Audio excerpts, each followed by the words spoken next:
at this canoe. Yeah, that was a nice one because I was able to get a bunch of junk out of my garage when I built that. You see that vise up in the top corner up there? That's called a rigger's vise. That was used when they built the Mackinac Bridge to make a lot of their rigging that the construction workers use, all the iron workers. Yeah. And there was an iron worker on the job from Brimley that took it home with him after the job, and he gave it to an iron worker buddy of mine that gave it to me. So it's got a little bit of history.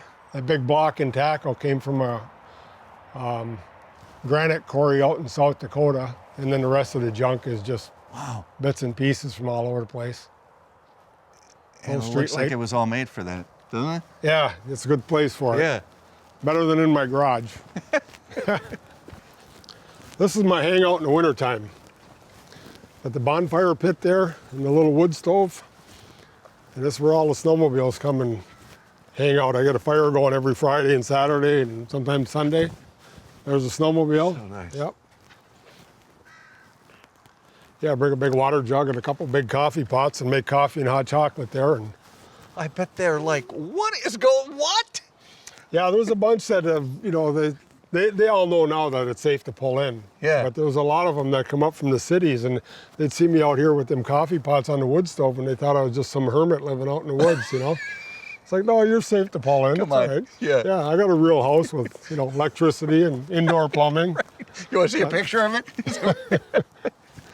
This is nice. It's your winter getaway right here. Yeah. Yep. Yeah. Hang out right here. Say, if you know anybody that snowmobiles up here, they've probably been here. The pavilion, I built the fireplace in 2012 and the pavilion in 2013. There was a local doctor that came through and it already had all the rock. There was an excavating company digging a hole a couple miles away, and they brought me all these big boulders. They just wanted to get rid of them without having to haul them 20 miles. So I had rock scattered all along the hill over there. And Dr. Ken Beer, and you can see his name here, he came through and said, I think that'd be cool. A pavilion would be nice out here. I'll help you out with it. So he gave me 12 grand. So I spent 3 grand on an old boom truck, and the rest was building this, 9 grand into this. Mainly cement and mortar and stuff. So I love your fireplace doors. yeah, that's some of the same chain that the rusty chain band's made out of. That's just, yeah, this gets a lot of use. I try to keep wood piled up here all summer long, and come down here, anybody's coming by, they want to build a fire and Or go fishing. right? There's leftover fishing poles from the South Shore Fishing Association's fishing derby. Them are there for anybody who wants to grab them and go fishing in the pond.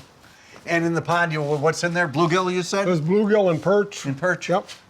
And every year we stock it with some more, and to make sure there's plenty of fish in there for kids to catch. And yeah, kids come down here, they give them the poles to keep and bring them lunch, and yeah, it's a pretty good deal. Anybody who's got little kids, Father's Day weekend.